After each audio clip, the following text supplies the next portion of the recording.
Welcome everyone, and thank you for joining us. My name's Janet Archer. I'm the Director of Festival, Cultural and City Events at the University of Edinburgh, and I'm going to be your host for this evening. So a few thanks before we begin. Thank you to everyone at the university who's helped make this series happen, especially the festival's cultural and city events team. And a special thank you to the artists, creatives, academics and cultural leaders who are contributing as panelists across the series. I'm really humbled by the incredible mix of people who've agreed to take part. And I'm looking forward to talking to everyone as the series progresses. And I should say we've just published the second half of our series. So if you go online, you can find out who our panelists are now right up until September. Thank you too for the Edinburgh Futures Institute, who are our partners for this event. EFI is all about bringing people together to solve global challenges and build a sustainable future. Vitally important before COVID, but even more essential now. And thank you to Donna Jewell and Greg Kalloon from Just Sign, who've just joined us for the whole series as our BSL interpreters, who have joined us for the series as our BSL interpreters. The series is taking place against the backdrop of the world's biggest festival city, successful because of its extraordinary community of festivals, large and small. 2020 is the first year since 1947 that the spring and summer festivals haven't been able to take place. It feels very important to mark this moment and capture how the arts and creative sectors can help society recover from the effects of COVID-19. And tonight, the subject that we'll be discussing is, have the arts helped communities stay connected and safe at a time of social distancing? We talk a lot about the cost of the arts, but not always about their value. Through Edinburgh Culture Conversations, we're going to talk about cultural value, social value, and economic value from the perspective of many different types of people engaged in academic study and arts practice. Today's event is taking place in a week when the city's normally packed full of visitors visiting Edinburgh's festivals. We would have been seeing previews and opening galas, and the city would have been warming up to the sounds of the festivals. Both the arts and cultural sector and tourism have been impacted profoundly by coronavirus in Edinburgh and across the world, and many of us are missing the vibrancy that the festivals bring to the city. Others have welcomed this gap year as a chance to reflect and consider what building back better could mean as part of a sustainable future. Meanwhile, it's been great to see the new digital programmes being announced by the festivals, including the Book Festival, the International Festival and Fringe, both from the perspective that this has created work and because the programmes look really exciting. It's also good to see the Edinburgh Art Festival's specially conceived responses, which include online screenings and live performances, as well as a small number of projects appearing in public sites around the city.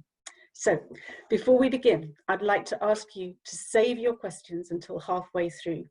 I'll do my best to take as many as possible. I'm sure I won't get them all in, so please do forgive me if we don't manage to answer your question. We're going to take a break tonight halfway through for 5 minutes, during which time we're going to show a short film that we made last year. And if you want to ask a question after that, we'll take audience questions after that. We're going to use the Zoom Q&A function, which you'll find at the bottom of your screen. Be aware that we're recording the event, so take that into account in asking and answering questions. And if you want to tweet, use the hashtag UOE Culture Conversations. That's UOE Culture Conversations. Also be aware that the university's approach to ethics means that we're guided by the principles of dignity, respect for others, integrity, objectivity, and openness. I'd ask you to present questions in this context, and we will reserve the right to remove questions if they don't fit within this. So now I'd like to introduce my guests for the evening. I'm going to ask each to say a few words about themselves. I'm going to start with Cliff Hague, who's the chair, who has been the chair of the Cockburn Association since 2016. Cliff, over to you. Yeah, thanks, Janet. Yeah, I'm chair of the Cockburn Association, which has been around even longer than I have. It dates from about 1874, and it, as many of you will know, is for everyone who loves Edinburgh, and is a campaigning body, a membership body that mainly focuses upon conservation of the historic and natural environment of the city. So I'm also here because I guess I'm involved with the Filmhouse as well, particularly a program called Senior Selections that we might talk about a bit later. So I'll hand over now to some of my colleagues. Thank you. Thank you, Cliff.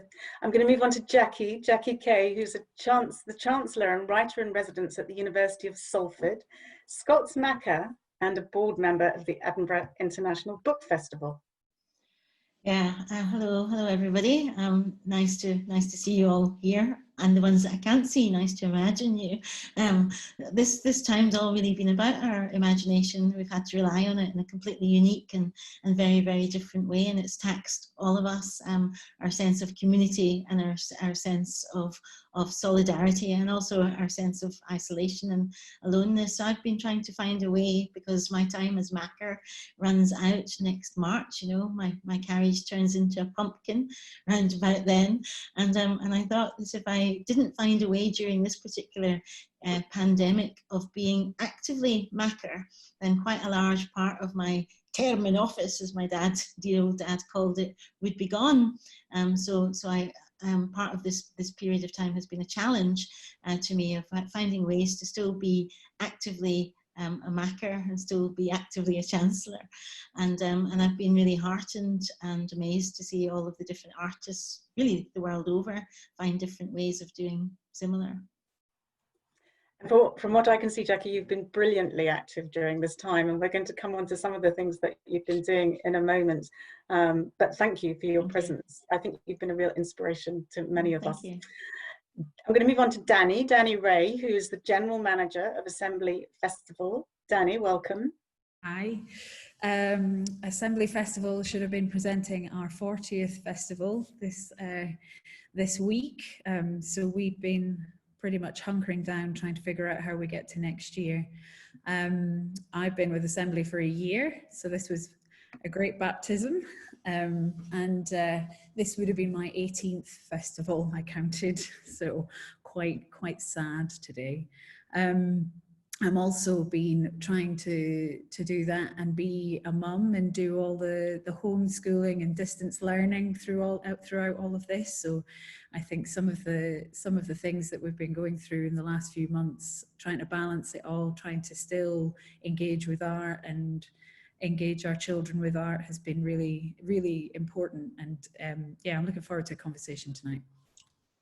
Thanks, Danny. And we were remembering that we would have been going to Assembly's opening gala and opening events this week, and so it just must be really difficult for you this week to think that all of that would have been happening, but hopefully at some point in the future we'll be back into being able to do all of those things.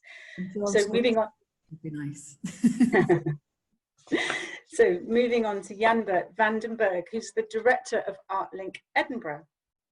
Thanks, Janet. Yes, and I've been at ArtLink for a very long time, not quite as long as the Cockburn Association has been about, but not far off it. ArtLink, for those who don't know, is an arts organisation working within communities, mostly within health care and social care communities, and mostly concentrating on people with enduring mental ill health and people with complex learning disabilities. And we've been incredibly busy over the last 6 months, much more so than before in a way. We've always been busy, but demand has exponentially increased, which has been an interesting experience. And what has been really brilliant to see over the last 6 months is the response of the artists that we're working with. Their imagination, their inventiveness, and their sheer will to do something has been incredibly heartening. Yeah, and I think really important. I was at a session like this, which the RSA were running, where Gavin Francis, the author and GP, was talking about the intense loneliness that people are feeling, particularly older people who live by themselves, who are fearful of going out. It strikes me that the work that you're doing with ArtLink is really crucially important at this point in time. I'm going to move on to Katie Warren, who is an arts and health researcher and sociologist, and Katie's currently completing her doctoral research at the University of Edinburgh. Katie, over to you. Thank you, Janet. Yeah, it's great to be here this evening. My name is Katie. As you've just heard, I'm currently doing my PhD at the University of Edinburgh. I'm working in partnership with the Edinburgh Festival Fringe Society. And my research has been focusing on whether festival activities can contribute to social solidarity. So it's been an incredibly interesting time to be asking this question. I've been looking at my data from last year, but in light of the COVID pandemic, thinking about the implications for this and how taking away the festival can potentially have major social implications. I'm also a coordinator for the Arts Health Early Career Research Network, which is an online network, a global network bringing together early career researchers. And along with Yandere, I'm on the Committee for Arts, Culture, Health and Wellbeing Scotland. Throughout this pandemic, I've been coordinating some online sessions as well, weekly sessions to provide support for those working across arts and play. So hopefully we'll be able to get onto that later as well. It's great to be here this evening. Brilliant, thank you, Katie. And finally, last but not least, Robert Softly-Gale, who's the Artistic Director of Birds of Paradise Theatre Company. Thanks, again. Yeah, so Birds of Paradise, for anyone who doesn't know, I'm going for 27 years now, and we are a touring theatre that covers Scotland, the UK, the world, and we put the stories of disabled people on stage in various forms, various ways, be that comedy, drama, dance, whatever form. So obviously in the current climate, that's a very difficult thing to do because theatres are not open and disabled people on the whole are shielding or are being more protected. So there's a lot of work we've been doing around how we stay connected to people at this time, but also recognizing that what we do cannot always be replicated by Zoom calls and by online activity, that what we do has to be in the same room at some point. So yeah, I'll speak a bit about that tonight as well. I also sit on the board of the National Theatre of Scotland, and that's been an interesting time to look at how a national arts company can respond to this pandemic. And I also am now on the National Partnership for Culture, which is a new partnership set up to look at how we develop culture in Scotland. So yeah, it's been a very interesting 5-6 months to try to bring all of this together. I'm looking forward to the conversation that we're going to have. Thank you, Robert. And the reality is that we've all been thrown into this whole different way of life very quickly. I still remember the day when one day we were in the office and the next day we were all working from home or thinking about that. It was very abrupt. What has the impact of that, not just the reality of COVID and the difficulties that communities and people are faced with in relation to COVID and coronavirus, but psychologically and societally, what has been, in your view, the impact of COVID-19 on the communities that you're working with? Who would like to have a go at answering that question?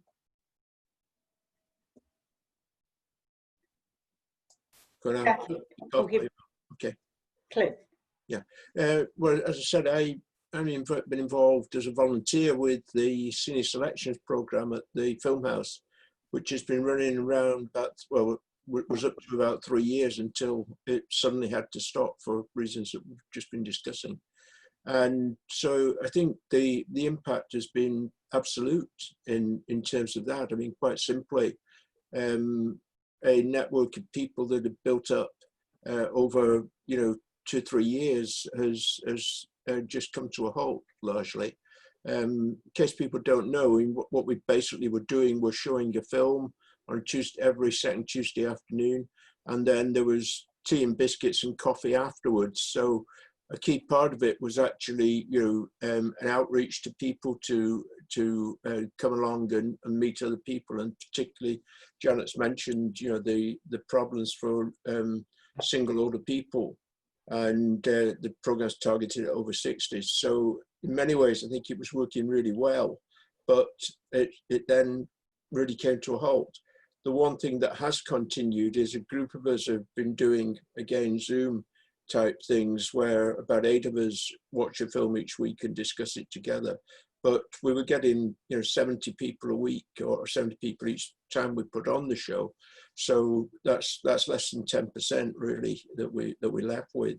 of the people who were part of that program. So I think it's had a very serious impact, although we found new ways to do things, but it's still difficult to actually reach the people who were involved before. And Jackie, you've been doing a lot online over this period, and I've been noticing that many of your Makar to Makar sessions are very interactive. There's a lot of comment and connection between the audience and yourself. Do you feel that that's any sort of semblance of replacement of community, or is it just a make-do situation? I don't feel it's make-do. I feel it's something new. I think that we've all had to find new ways of being ourselves. We're being ourselves differently. We're all having to discover our Zoom self. We're all having to look at ourselves on the screen, which is quite a hard thing to have to do. And we don't usually have to stand up in front of an audience and look in a mirror simultaneously, but we're having to do that. We're having to get used to the Zoom room, which is at once more intimate in some ways than a theatre, because you're able to see right now into my kitchen, and I'm able to see into your various houses in a way that I wouldn't be able to if we were in a theatre. But it's also more distant, because when we all press the little red leave button, there's always that little kind of pang or a kind of thing of air going out of everything, because there's nobody in a book signing queue. In fact, book signing queues themselves might become a thing of the past. So might handshaking. And so many things that we do so easily. I remember just back in February, I was at Paisley Arts Festival doing a reading, and there was a book signing queue there, and the whole theatre was packed out, and quite a few different people were giving me hugs, strangers even giving me hugs, and that kind of thing wouldn't happen.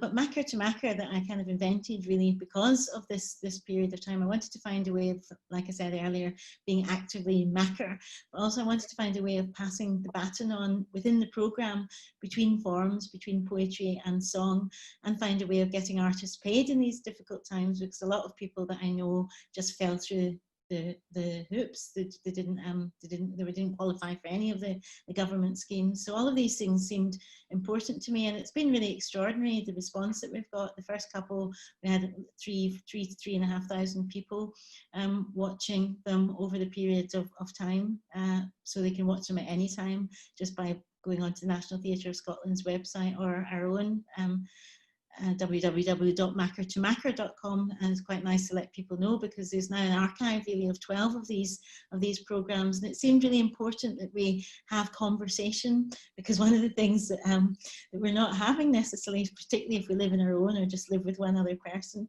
is conversations in the way that we would have been used to conversations from the past. So I wanted that to be a really important part of it, like we're having now a sense of a conversation and a sense of community. And it is really strange to try and get your community virtually from a screen, and I found that with my mum. My mum's in a care home in Glasgow, and that's been the most difficult thing really in my life this period of time, is getting over losing my dad, which was only 6 months ago, and then helping my mum through the grief of her 65-year-old relationship in this very difficult time, and seeing half a face in an iPad. I still haven't quite managed to get her to show me her whole face in the iPad, but half a face in the iPad is more than they would have had in the times of the plague. So I think the whole period of time has just made me think about how to communicate, and so I started this thing called the Sunday Poems, because I was upset that I wasn't able to see my mum on Mother's Day this year, because her home was one of the first in the country that went into lockdown way back on March the 10th. And so I wrote her a poem really, but I put the poem out on Twitter, and lots of people responded. And then I guess I did that every Sunday then for 16 weeks. And the last Sunday one, 87,000 people sort of looked at it and sent messages back. And I was kind of overwhelmed by that response, because people said how much they'd been looking forward to the Sunday poem every week, and because our lives are absent of the kind of diaries or that we would have normally kept, or the kind of things in them that we'd normally kept, then those kind of dates that you make, even dates that you make on the internet, are very important to people. So I've discovered a lot during this time about communication and about just how necessary the artistic voice is. It's made me think that there's a real strong kind of moral as well as cultural imperative to be connected to poetry, and to find that its place in the world is actually, or its place in people's hearts is actually really, really, really large, much larger than I could have ever knew even before this time. And many people are talking about that need to express all of these very complex and layered feelings that we're waking up with, and often very different on a day-to-day basis. Yandere, you work with many different communities. Are you finding the same hunger to connect with creative activity? And is that making a difference in helping people in relation to this period? And what are the challenges that the people that you're connected with feeling and thinking at this time? If only they had access to the internet for some. Yeah, it's quite a complicated picture, and it's also a complicated picture because we're still in it. So partly social contact is incredibly important, and especially to the people we work with. And social contact on the phone or on Zoom is not quite the same as face-to-face. But it is really important, you know, that those mechanisms are there. But you know, the lack of digital access for some people that we work with is a real problem. It showed up greater inequality. I'm going to start with all the really difficult stuff we've seen. Really, because actually what you then see is that once you get to know people and their situation slightly better, you actually always recognize how amazing people are, how inventive they are off and within themselves, and how important art and culture is within that, not because it is a mechanism, but because it actually is part of who we are, and is part of being able to express what we experience, and part of articulating how we feel and what we can see.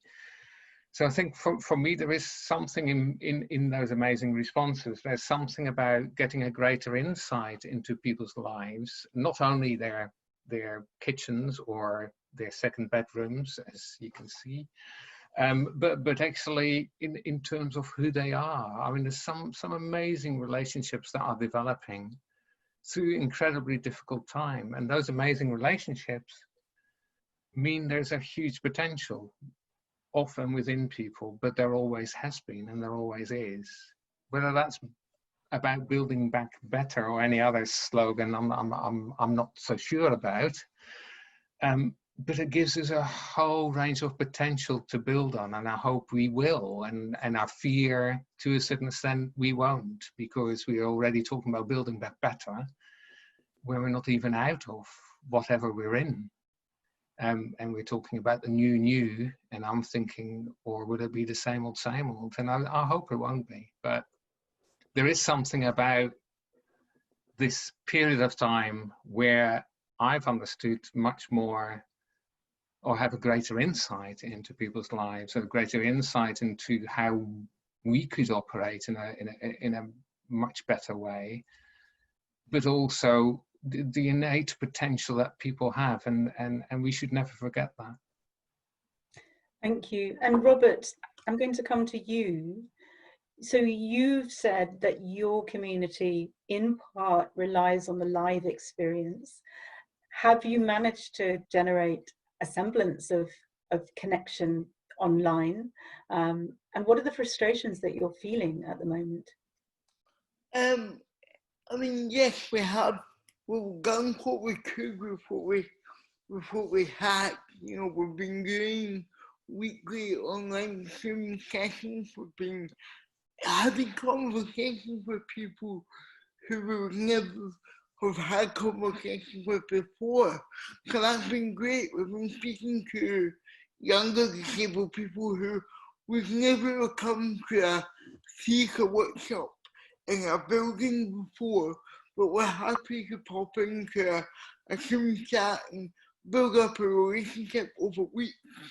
Now might well come and work with Virtual Paradise when we can all get together. So that has been a positive experience, but it's a very small positive amongst a lot of really difficult situation. I'm speaking a lot at the moment with theatres and with government people who are talking about how we get back into theatre. And part of the problem is that when you open a venue, you can't suddenly put a show on.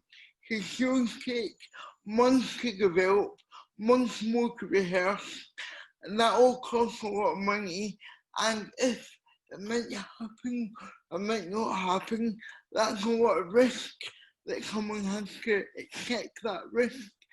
And all of that is going to be a big challenge to work back towards, because who wants to put, several £100,000 on the table for a production that might never happen? So that all of the planning and the logistics that go into theatre, that quite often the audience don't see. They just see the end result and they just see the end product. And that's great, but we have to remember that that's there. But I also think on a sort of personal and psychological level, we all plan our life, we all plan what we're going to do next week and next month. And that's all gone now, because we can't really plan. The last 5 months have sort of disappeared into Zoom calls and voice calls and whatever else. But even now going forward, we're all still, I think, quite hesitant to make plans, because we don't know when the next outbreak will be. We don't, like Lambert says, we're not out of this, we're still in it, and we don't know how long it's going to go on for. So, yes, we have to work with some level of positivity and optimism, and we have to make some sort of plans. But I think at some psychological level, we're all a little bit tense now. We're all a little bit nervous about the next month, the next 6 months, the next year. And we need to recognise that. We need to work out how we look after each other in that state of anxiety in a way, and how we move forward with that. So, yeah, I think at Books and Practice we're trying to work out how we can do that, but we're having to learn a whole new set of skills that theatre makers never had to know before. And that can be exciting, but also, a few weeks ago I was asked to help with directing a short film, and I said to someone, I'm not a film director. I never claimed to be. I'm actually a really crap film director. What I know about is the live experience. I know about how to get an audience into a room and lock the door and make them sit there for an hour and make them laugh and cry and get uncomfortable and everything else. Now that only works in a theatre. That's all I really know about it. Film is a whole different medium, and I've got a whole lot of new respect for film directors, because that's a whole other skill. But what we do now is a new adventure into how we hold on to who we are while we're developing these new skills. And I haven't got the answer to that yet, but we're working on it. Thank you. There's a lot to respond to in that. I'm sure many of you have got comments, but some key themes there around risk and people's appetite for risk in terms of what will people have the courage to do over this next period in coming together in spaces to connect and watch live work. There's a whole set of things around planning and scenario planning. Danny, I'm going to come on to you next, because I'm sure that's your trademark at the moment in terms of thinking about what will come next for your work, and then a whole set of themes there around skills. And I think that's a really important point that you've just made, Robert, in that everybody's having to adapt to do things in new ways. And certainly for me, this is the first time I've ever hosted a Zoom conversation like this. And it's, as Jackie says, it's quite incredible, but it's also very daunting as well. And I read somewhere that when you're watching two-dimensional screens, replication of yourself on a screen, you actually physically use more energy in reading movement and listening to what people are saying, which is why everybody's feeling so tired at the moment. So it's an acutely different environment that we're all offering in. But I'm going to ask Danny, just coming back to where we started and thinking about the different scenarios that you would have been planning for this year, and I'm sure the different scenarios that you will be planning for next year. How is that? How are you handling that? How is that working through? How am I is probably a very different question. Yeah, I mean, we went through every sort of emotion about it and every possible scenario. We looked at whether we could do distant spaces, whether we did just outdoor spaces, and you know, Janet, we spoke about whether George Square on its own was an opportunity that we might look at, and ultimately it just didn't feel like Scotland was ready. First of all, I don't think people had the confidence to come out. They maybe do now, but when we needed to make the decisions, I'm not sure that people would have come out and felt comfortable going into a garden, whether we put whatever stuff we put in place to keep people safe. People just wouldn't want to come out, really, and that's a big risk to take. We put a lot of preparation into making sure that everything we do is safe and beautiful as well. We didn't want to do something that was half-arsed because it would keep the cost down. We want to make something that people enjoy coming to be a part of, that protects the land that we're on, the theatres, the spaces. They're not necessarily theatres year-round. They're not necessarily turfed gardens year-round. We wanted to make sure that what we did was the standard that we always do, and we didn't feel we could do that in the current circumstances. So those sort of plans, they're not wasted. We get to keep working on them and honing them and testing them, I guess, over the next few months. And hopefully, if we keep continuing to suppress this thing, that we might be able to come back as perhaps not as before, but in some form with audiences who are willing and feel confident in coming into our spaces again. What that means is that we have, when we talk about community, we've got a massive community, not just Assembly, but all the other venues that bring massive teams together to make this happen, who don't have work right now. Jackie, you were talking earlier about artists that have fallen through the cracks. We have teams of people that can't work right now, and a lot of them are doing things. We've got in the Roxy, where I am right now, I thought it would be quieter than where the child is, we've got a cargo bike delivery service that's been operating out of the theatre, using it for storage, which has been great because it's meant the building has had something coming through. But that's operated by our food festival producer, and a lot of the cargo bike riders are lighting technicians and folk like that didn't have any other income, and so they've been trying to do something new. And I'll just point, just because it's a good opportunity to, that at the end of the week we'll be launching a fundraiser for those freelancers, for a hardship fund for those. So at some point, check our socials, and if you've got some cash to spare, then please do support our teams, because there are real cracks in the government support that has been there that we just haven't been able to take advantage of. Thank you. And I think it's fair to say that most people who work in the creative sectors are driven by a mission to contribute to communities through their practice in different ways and make a difference to the world. And I can easily see how that would then translate, if one isn't able to deliver your primary practice, how that would translate into wanting to engage with folk and find a meaningful way to be able to use your skills over this period of time. Katie, your research, you're looking at, I love the phrase actually, which I haven't heard before, the idea of social solidarity. And it struck me, and I've been thinking a lot about the words social distancing and how alien the idea of social distancing is conceptually when you think about it. I have to say my preference would be physical distancing, not social distancing, which feels like the antithesis of everything that we try and do in the cultural sector in terms of what we do. Has that featured in your research? Are you looking at those words in looking at social solidarity?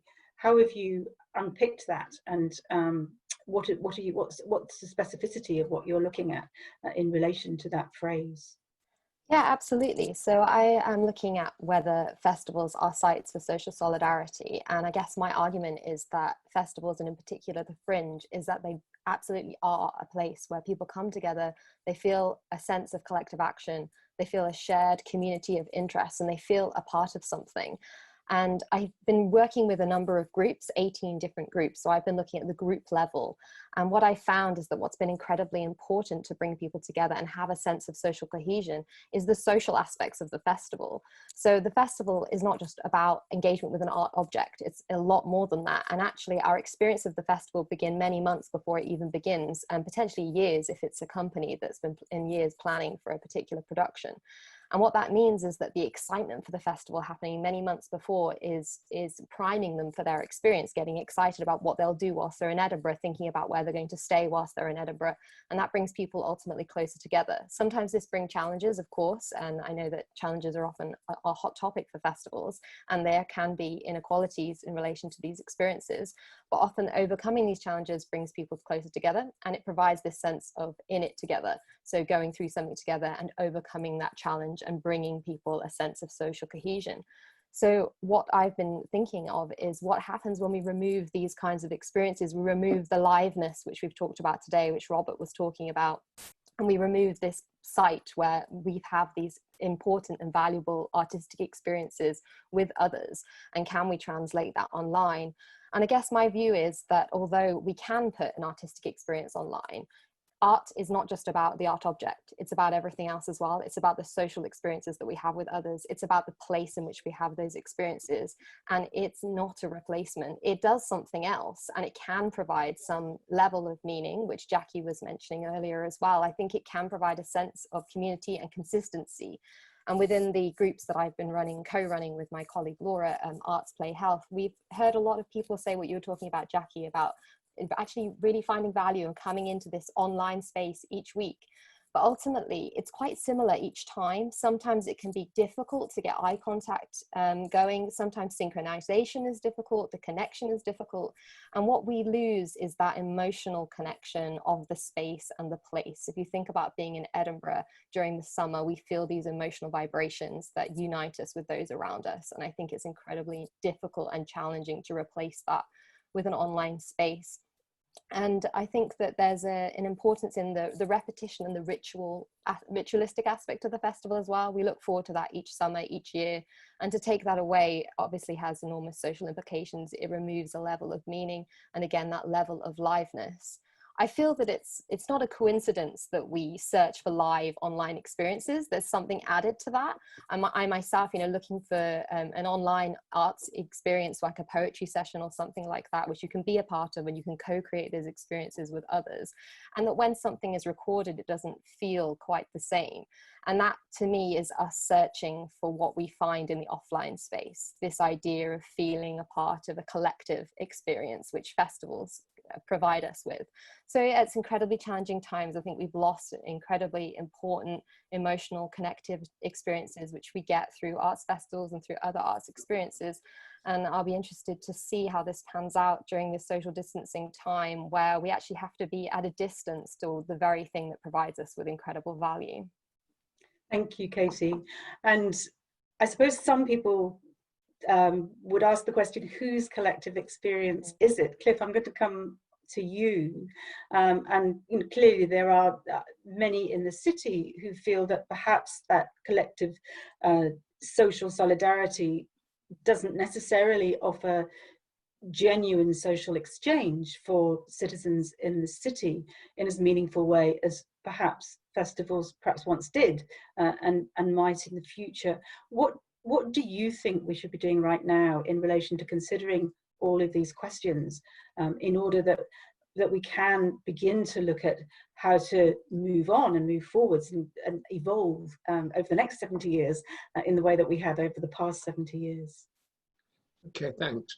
Can I just first of all put down a marker on an issue which may be at the side, but what we're doing at the moment is very much based on access to the internet and ability to use that. And one of the really big divides that's been thrown up by this is people who don't have that access.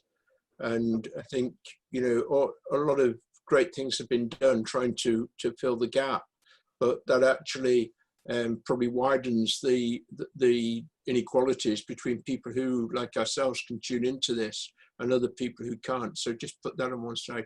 In terms of the festival bit, I'm not sure, I don't want to be a PhD supervisor to Katie, and I'm sure she's going to successfully submit fairly soon, but it'd be interesting to know kind of who you've talked to, because the vibes that we pick up in the Cockburn are that one of the negative impacts of the festivalisation of the city has been a sense of exclusion that people have felt.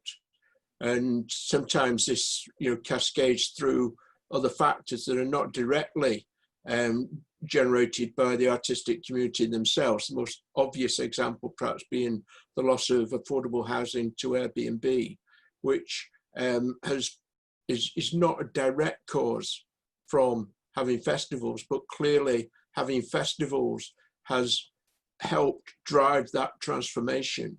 And I think there's wider questions now as we come into this new ground that we're all trying to negotiate around, about how we can use festivals to generate local talent, to create local opportunity. I'm not quite sure if there's audits done on festivals about how many millions of pounds it brings in, how many visitor nights and so on. I'm not sure they're necessarily the best metrics nowadays. What we should be thinking about is how we can actually grow local talent and use that as part of that attempt to build local solidarity. And it needs to be then linked in with a lot of other things as well. I mean, in cities, everything affects everything else, and it's very difficult to separate the artistic side from the economic, from the social, from the political even.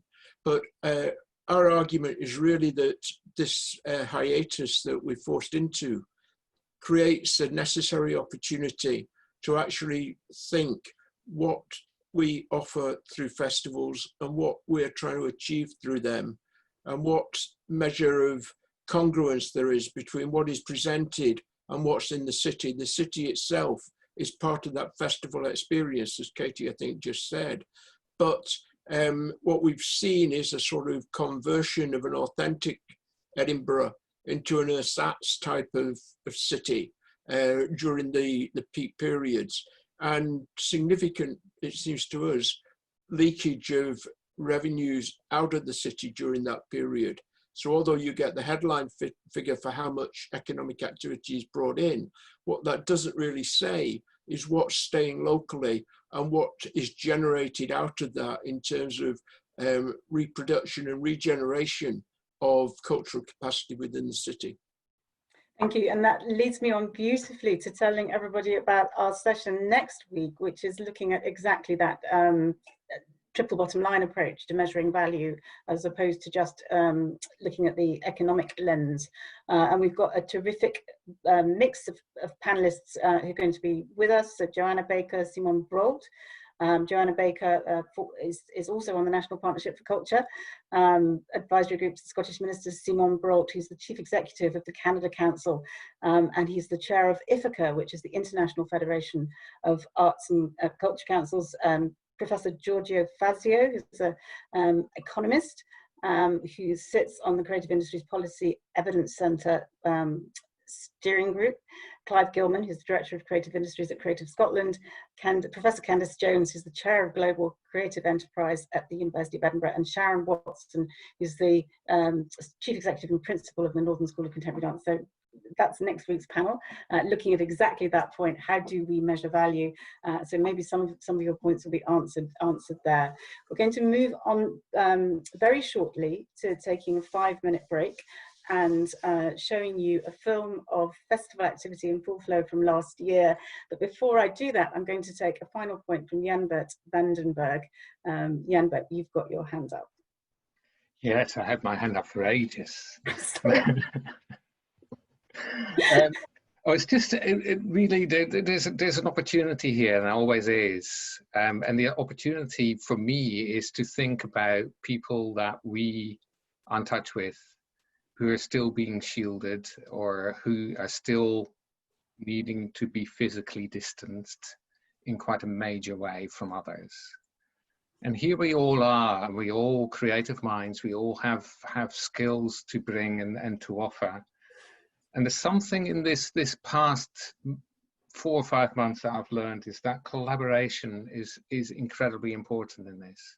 And working together and learning from each other is massively important. So how could we as a panel create the exceptional spaces that people need? How can we as a panel support the people who are still socially isolated, to feel part of our community?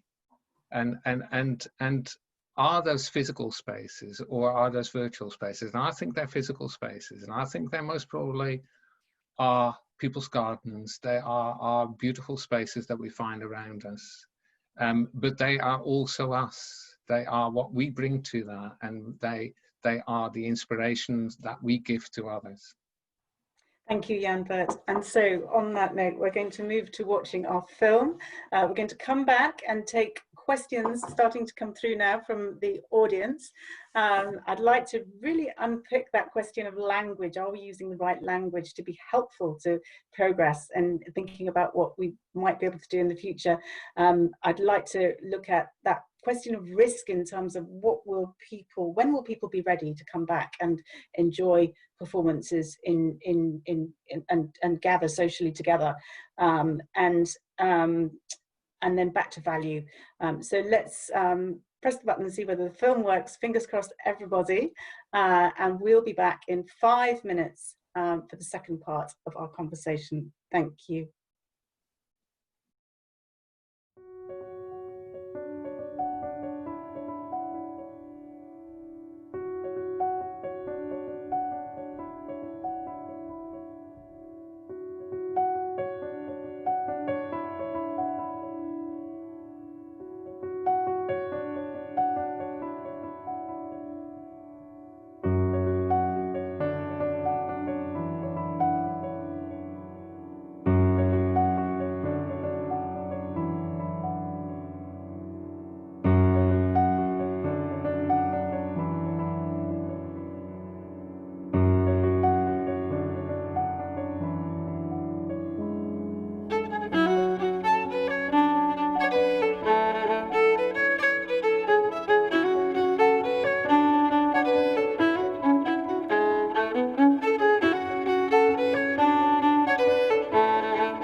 Welcome back, everybody. So quite moving watching that. I don't know about the rest of you, but it's quite extraordinary to just remember how full and lively and vibrant Edinburgh is during festival time. Although unnerving, given that we're all now, we've trained ourselves to socially distance or physically distance from each other. Seeing large crowds like that is quite a thing. So we are going to move on to the second part of our session, and we've got some questions coming through. So I'm going to take a question from Joe Goldblatt, who says, for the chair and the panel, I'm going to focus on the panel, how will we restore social solidarity when government and media continue to focus primarily on economic impact rather than the critical social connections we're losing during the pandemic? And there's another question which is in a similar vein, which is from Lewis, who says, great to hear from the panel's broad experience. Thank you. The lockdown has in many places demonstrated a real upsurge in everyday creativity, community volunteering to support inclusive and offline social connections and grassroots cultural activities, but how can we make sure what happens next in the wider and professional arts and culture sector values, includes and builds on this community-led upsurge? So how are we going to make sure it happens? Robert, you're involved in national governmental discussions. What are we going to do to make sure that we hold on to and cherish the vitality of social community connections? Quite a simple question that way. I remember the year that lockdown began. The world changed very quickly for all of us. I remember going out to the supermarket on, I think it was the second or third day, and there was no one out in the street. It was completely empty. There was no one in the supermarket but a few people working there. And on the way back, I passed someone, and we both all looked at each other, and we gave each other a real distance of 5-7 meters. We sort of danced around each other and then carried on our way. And there was a very weird moment for me because as a disabled person, I quite often feel that people can sometimes feel nervous about how to interact with me or how to approach me. And that idea of social distance is something that I've dealt with my whole life. But now it was much more acute, much more obvious, and now we were all having to deal with it. And there was something really quite striking about that, because I was going, is this just me, or are we now doing it for everyone? Is it become a universal experience? It was very, very strange. What we do about that, I think, is really complex and really difficult. But one of the things that I think we have to start to look at, one of the biggest fears I think we all have is that we go back to the way things used to be, that we go back to the old way of working. And that way of working didn't work. It worked for a small number of people. It worked for your sort of white middle class man. He was fine. But for the vast majority of people, that way didn't work. How we get to this new utopia where things work better, I think it's about looking at who's in charge, who's setting the agenda, who's pulling the strings to make things happen, who is on your board of your company or your organization, who are the chief executives of your company and your organization, who is the senior management. And if if the people that you look at are not disabled people, if they're not people of colour, if they're not women, if they're not a number of things, then what will happen inevitably is that we'll go back to the old way of working, because the old way of working did work for those people who are there.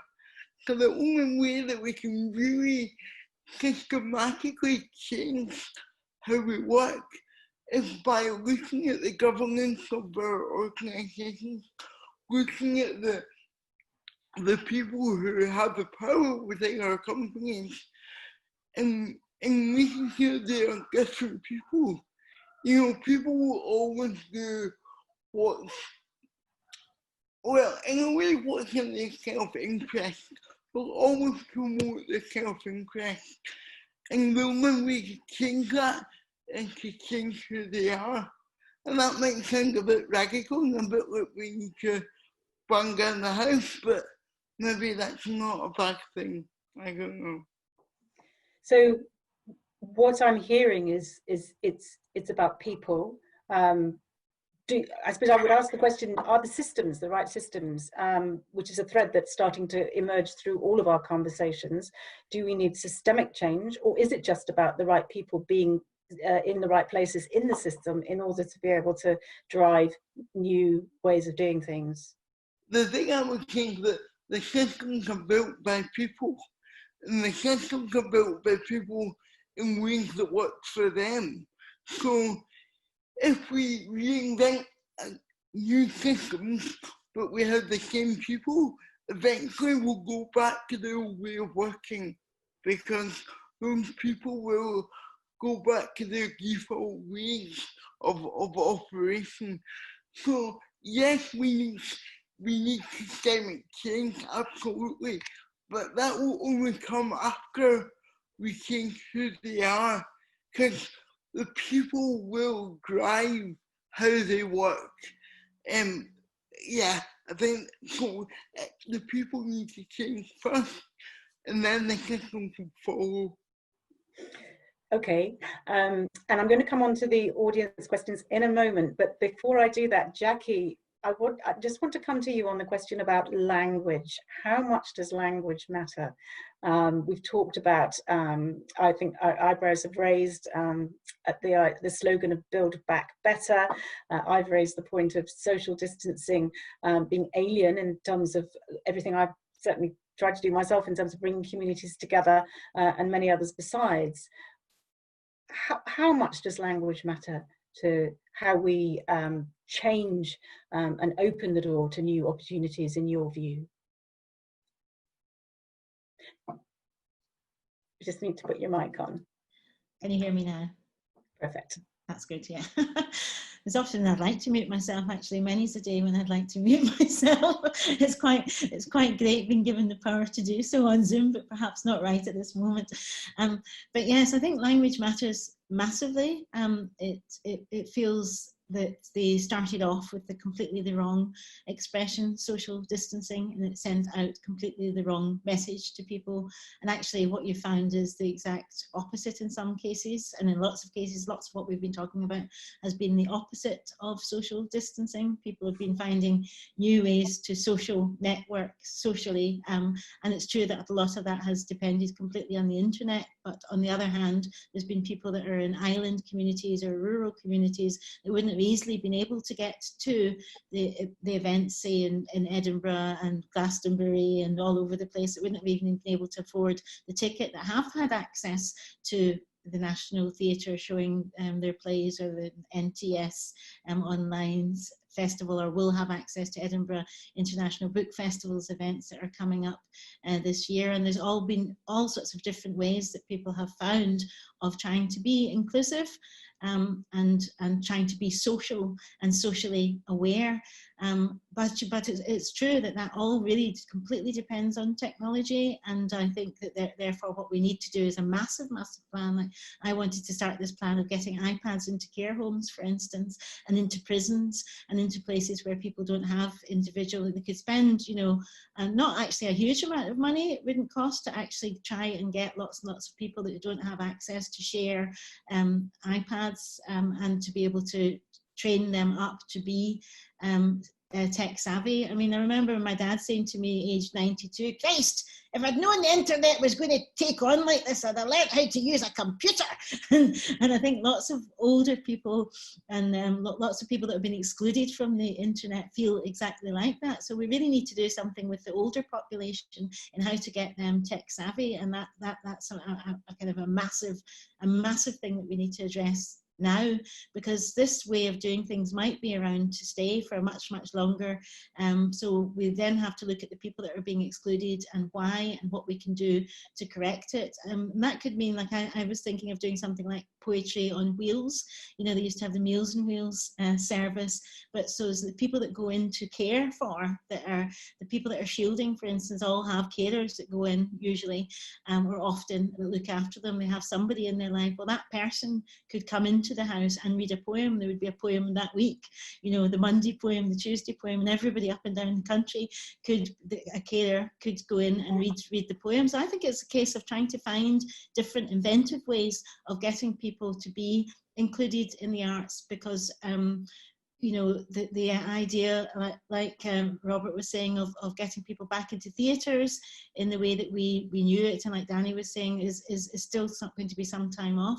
But I think we also need to do a lot to preserve our theatres and to preserve our art centres and to preserve our cultural spaces. And other countries in Europe are spending billions of euros on doing just that. And our government only just came up with a bailout plan for the theatres a couple of weeks ago, and even that is just going to be a tiny drop in the ocean. It's going to be nothing like what the theatres need, and a lot of the theatres that we know and love are in danger of closing down right now. The Royal Exchange Theatre in Manchester, Citizen Theatre in Glasgow, theatres in London, the Almeida Theatre in London, theatres all over the place are under threat. And that's, I mean, I feel a terrible sense of bereavement almost about that, just a terrible sense of loss that is coming to us, because if we lose our cultural institutions, it will be really, really hard to get them back.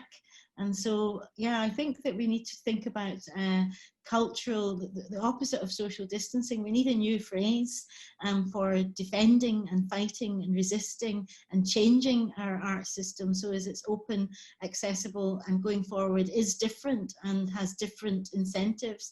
And I think that this time we've been living through a kind of a tinderbox time where everybody's several layers of skin lighter, and where we're all reactive very quickly to things because we're all under a pressure, and because lots of things have happened at this time. You know, the death of George Floyd set off a whole ricochet of questions, of asking ourselves, you know, what kind of communities do we want to live in? What kind of police do we want to pay for? What's a demonstration?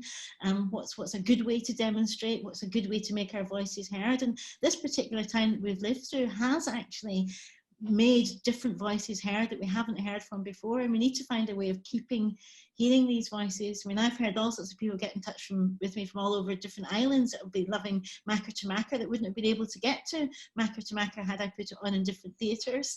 They would have only been able to get it had I gone to different islands, and it would have been less people, really. So it's just interesting to try and consider all of these things and to think about how to get our theatres to be alive again, and how to change our language. Because if you notice, when the government when Boris Johnson, I should say, the English government said stay at home and stay alert, and stay at home changed to stay alert, that was very, very confusing for people. And when they changed the notions of the lockdown, that too was confusing for people. Clarity of messaging and clarity of language has never been more important, and yet it's never been more loosely used.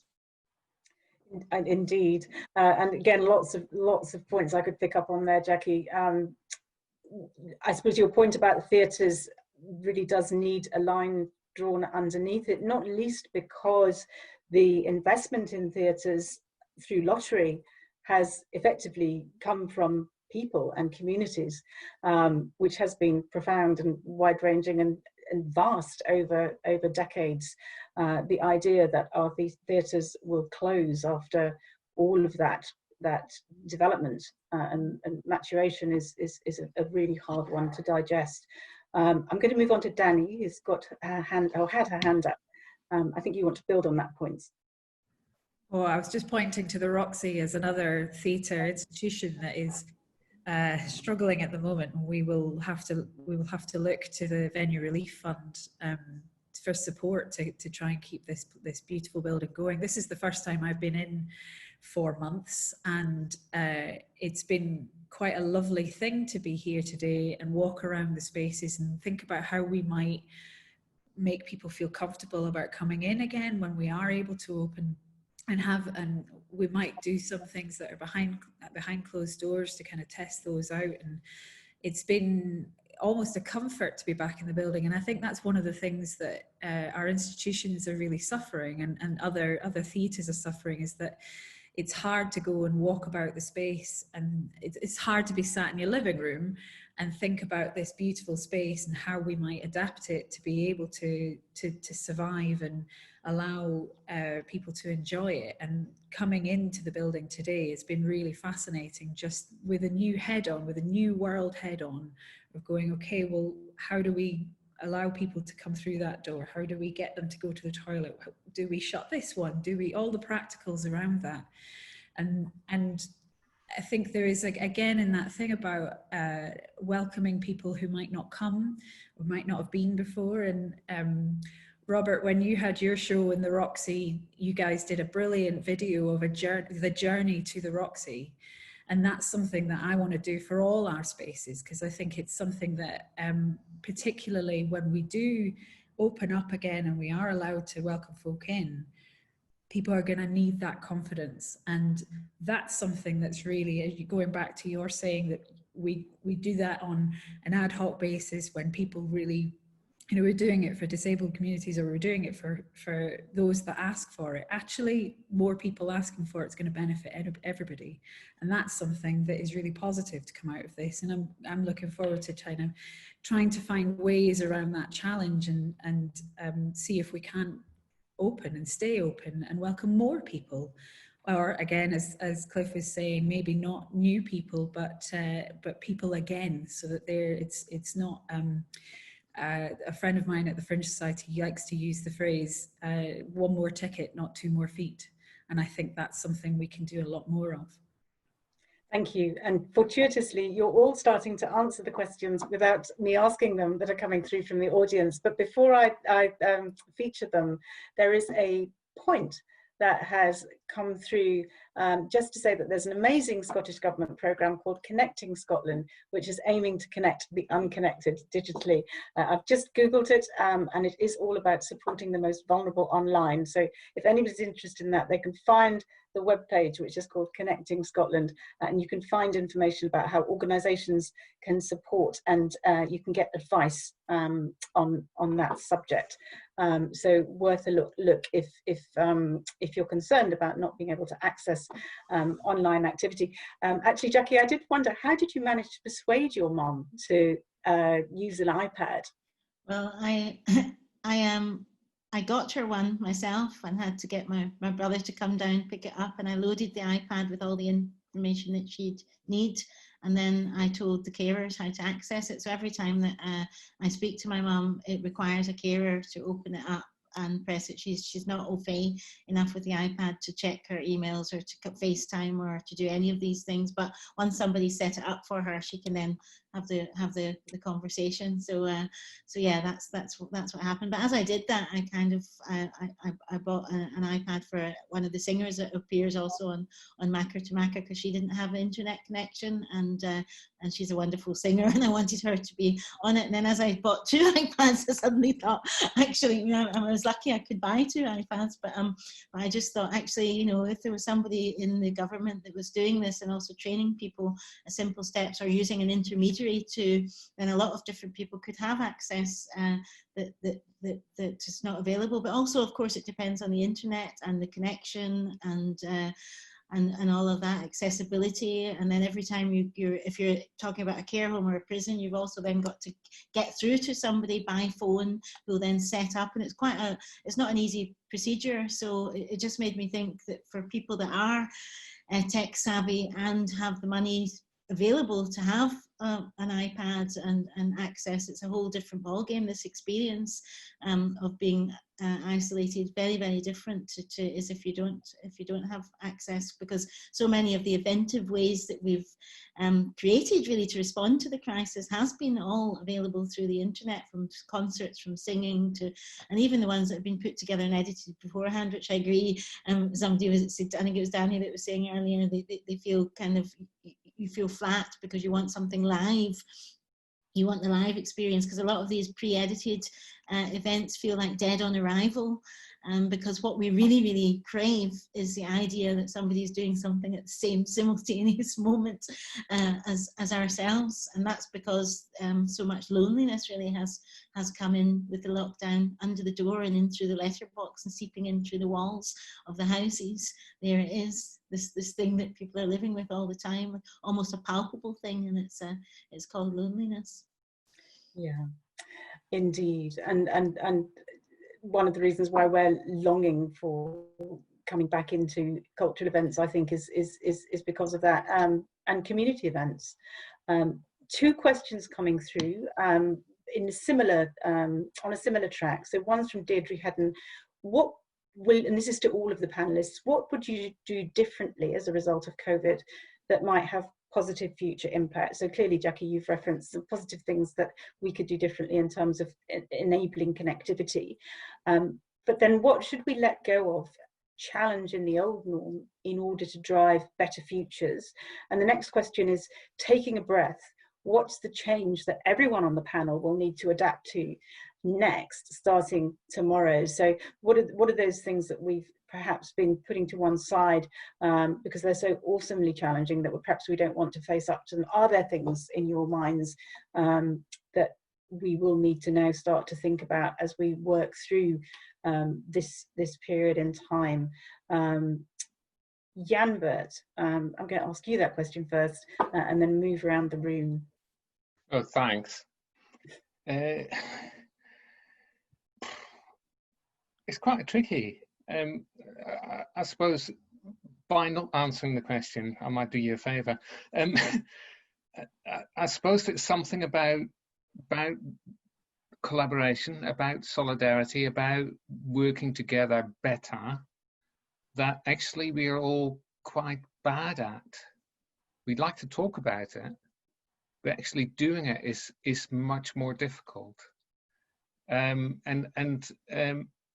I think that's what I would like to continue to strive towards. And it actually is about, you know, going back to creating these exceptional spaces that I'm now hooked on. I don't know why, but it is about bringing people together in a different way. And that's also about looking at different types of concepts. And I've been looking at the amazing community responses that I've seen around, and then thinking about, well, what does that mean? How could you support that differently? And then started looking around on the internet, and there's quite a lot of thinking around urban commons, around 15-minute cities, around donut and circular economy, around different concepts of actually how we can live in a much more community-focused, supportive environment. And I think actually, ultimately, that is what creates exceptional spaces. It's not necessarily only about changing governance, and I would say, as a middle-aged, middle-class man, Robert, but it is also about, you know, thinking about what our community is and how accepting our community is and how inclusive our community is and how strong our community is and how prejudiced our community is and all those things. But actually it is about learning about our communities much more and about engaging with our community much more. So if I need to change anything, then that's what I will change tomorrow.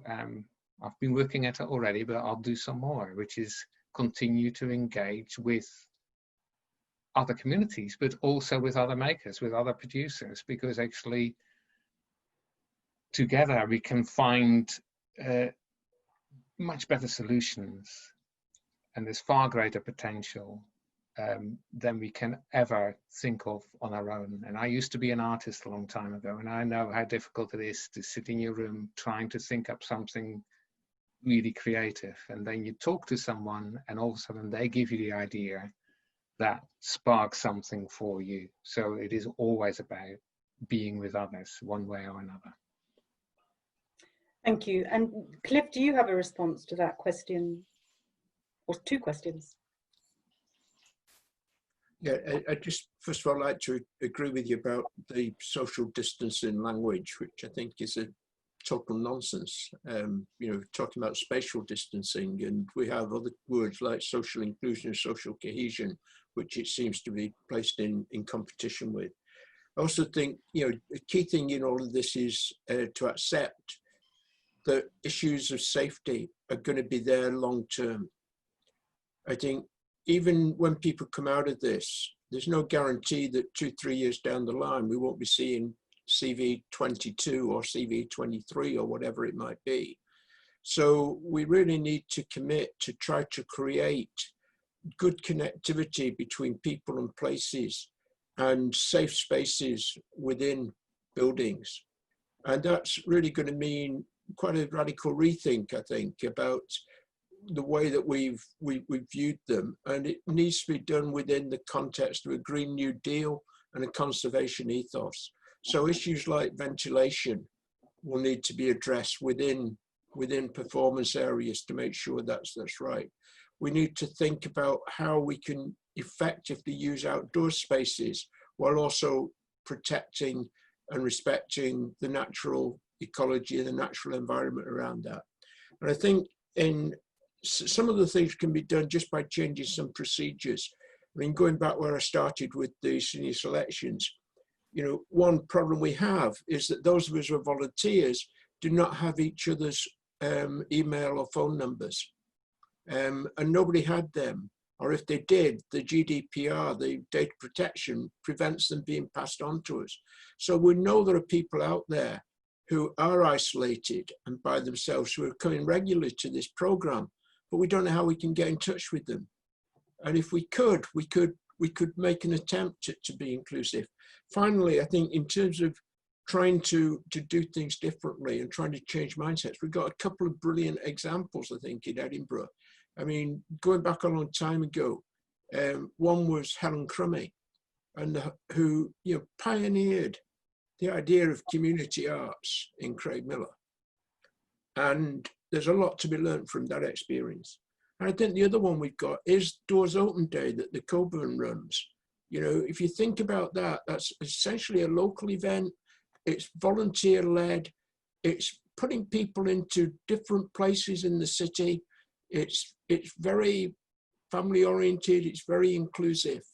And I think we can try and find ways to do that. But above all, I think that the artistic community needs to make the connections beyond itself and into the idea of a conservation-led green recovery and build the momentum behind that, because I think that way is the only way that we're going to create that sense of confidence in the long term. And it comes down to some really basic things like the buses. I mean, the buses at the moment are pretty empty, and they're going to stay empty until people have got the confidence that it's safe to go on the bus. And without those buses, particularly a lot of older people are simply not going to move around the city. So even if you've got good things on, people are probably still not going to go there. So we need to make the connections. Absolutely agree with Jan Bert there, to make the links between the artistic, the health, the place, and the community involvement. And if we get that mindset up there, then we can brainstorm and find and share ways to do it. But if it's still separated and we don't accept that there is a fundamental threshold to cross over, because we're not going to go back to a situation where people just confidently assume that there was no problems out there, that there was nothing that was a real threat to them. That's not going to happen. So that would be my proposition, you know, change the mindsets, talk to each other, brainstorm, do things, but also draw upon experiences that we've had and things that work. Thank you. And you have neatly answered the question about what an authentic Edinburgh creative space might look like, that you mentioned earlier in terms of cultural regeneration. Thank you for that. The next point from a panel member, so there's this Gwen MacLeod, who is thanked you for your engaging, interesting discussion. And what she wants to do is ask the panel to what extent they each think a new economic model might be part of the solution in addressing the inequalities which have been so evident. And that's a big question. It relates to the city and everything that it does, as well as festival time. And I suppose one thought that perhaps I want to just put into the mix is the fact that the festival is clearly a festival for the city of Edinburgh and its citizens, and we know that a large part of the audience base for the Fringe and the International Festival comes from Edinburgh and comes from Scotland, but it's also a platform and a place for artists from across the world to showcase what they do to generate touring and opportunities to present their work to an audience who come to Edinburgh because of its history and its heritage and its fantastic reputation as a centre. So all of that has to be thought about in thinking about new economic model. So I'll just repeat the question: to what extent do you think that a new economic model needs to be found in relation to being part of the solution to address some of the points that have been made, particularly in relation to inequalities? Who would like to have a go at that one? Yandere, thank you. And then Katie. I think we do need to look at that. I think Amsterdam is already looking at it in terms of the circular economy or the donut economy. I think looking at it as part of a kind of much more sustainable way of living is important, but actually this is also about communities. This is about how you support, invest and celebrate communities. And that doesn't mean that those communities are the ones that are just there within a 5-mile radius, but it is thinking about how you support what's happening locally and invest in what's happening locally without that becoming something which is exclusive. It has to continue to be something that's inclusive. Thank you. And Katie? Really, it kind of echoes that point that Yandere just made, actually. But I think, yeah, it connects with the last question that we were just talking about as well, I think, about how we can make the most of our local communities. What we've seen is a surge of kind of hyper-local arts activity. And a study from UCL with over 90,000 participants has shown there's actually been an increase in arts engagement throughout this people. 22% of adults are engaging more with the arts. 9 out of 10 people have taken up the arts during the lockdown period. So I think what we're seeing is that when people have the space and the place, obviously there are major inequalities, which we've discussed today. This is not a pandemic that we're all experiencing in the same way. But I think that, you know, we are seeing an interest in the arts. We are seeing an interest in a hyper-local. We're seeing people singing from balconies. People want to make the most of the arts in their communities. So whilst the question of an economic model is a very large question, I think what Yandere was saying there about trying to invest in local communities is going to be incredibly vital.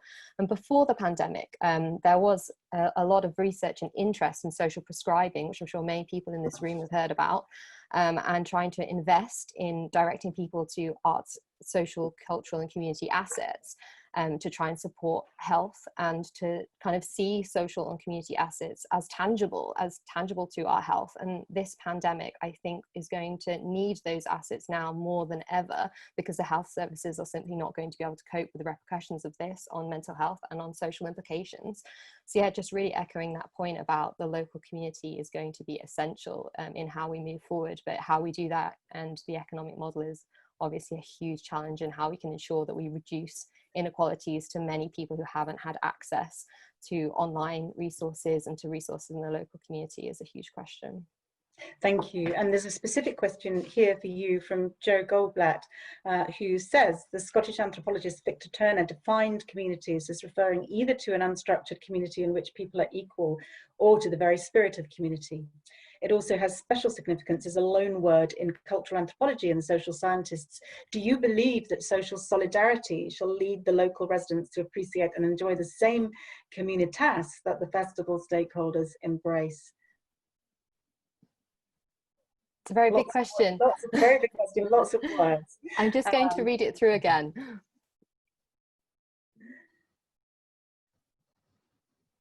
I think the way that I've been exploring, I don't know if I'm answering your question, but the way that I've been exploring this in my thesis anyway, is through the lens of group identity and the importance of pre-existing group identity in the context of festivals. So when you're talking about this kind of spirit of community, I've been looking at it more at a kind of group level, and actually this connects to what Cliff was highlighting earlier in response to my comment, that, you know, what about exclusion? And I think you're kind of alluding that to a little bit here. You know, is this the same community across stakeholders, across audiences, across artists? And of course it isn't. You know, there are multiple communities that are constantly being made, remade, broken, falling apart, dissolution, social solidarity, all these things exist alongside one another. And actually, when we're talking about the language of inclusion and exclusion, I think it's a bit of a zero-sum game, and we're not getting very far with that kind of language. So what I've been trying to do is kind of shift the focus onto meaning. You know, how do we create group identity? How do we create meaning? And those people who feel excluded, why do they feel excluded? What is important to them, and what communities do they belong to? So I've been viewing this through the lens of kind of in-group and out-group. So the communities in Edinburgh who feel excluded, what is their in-group? And why do they feel the need to feel positioned against the festival? Why does that contribute meaning to them? And I would love to do a project actually following this pandemic, exploring, you know, what happened when the festival was taken away to those communities who don't like it? Did they need the festival to position themselves against or not? You know, these are interesting questions, because when we create groups, we also exclude people from groups by making our own inclusion, if that makes sense. Like a group and a community forms a barrier.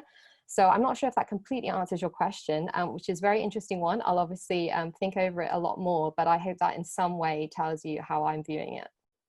Thank you, Katie. So we have got 2 minutes left, and I am going to come on to another point from Lucas Chi-Pengao, and I'm going to come to Robert.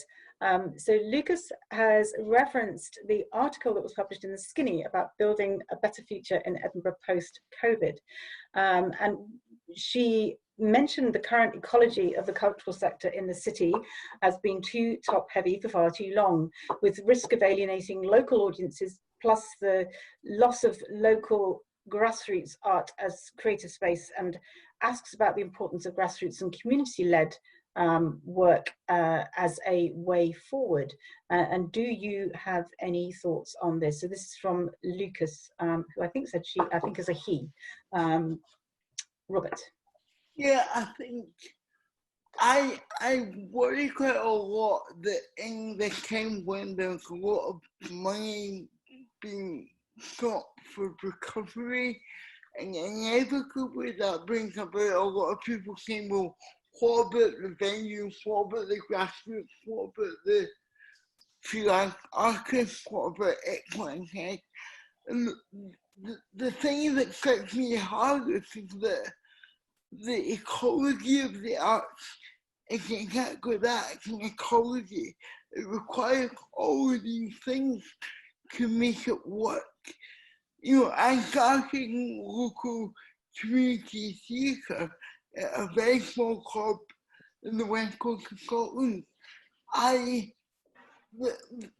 One part of this does not work without all of the others. And we can't prioritize one over the other. You know, Vertical Paradise is a theatre company. I'm very glad at the moment that we haven't got a venue, because if we did get a venue, we could have a lot of problems. But if we go out and make work, where can we put that on? We need venues to put that on in. So there's no thing for me that we are more important, or that we all need each other. The grassroots is fundamental. If that isn't fully supported, then in 10 years' time, there is no art sector in Scotland. But equally, if the venues are not supported, then where do people go to? I think making it into a zero-sum game is the biggest problem that we can go into. It's not about either or. We need all of it to work together for it to work. Thank you, Robert. And I've just been thinking that earlier you virtually word for word, I don't know whether you know it, quoted Theodore Roosevelt when you said, he said, do what you can where you are with what you have, which is a beautiful set of words, I think. So we have come to the end of Edinburgh Culture Conversations for this evening. We've talked about many things. We've talked about people and power and systems and agency and value. We've talked about shifting the focus. We talked about communities and social solidarity and social exchange. What we haven't talked about is very much is what do we need to give up in order to move forwards. But I know that we'll be picking up on that very point as we move into our next set of conversations, which happen every Monday at 6 o'clock for the next few weeks until September the 14th. So thank you so much to all of our panelists for this evening. You've been terrific to talk to. Thank you to our BSL interpreters. It's been great to have you with us again today, Donna and Greg. And thank you to everyone who's contributed to helping making this evening happen. I'm going to say goodbye now and see you all again soon, and look forward to next week's conversation. Thank you. Thank you. Thanks. Thank you. Thank you. Bye. Bye-bye.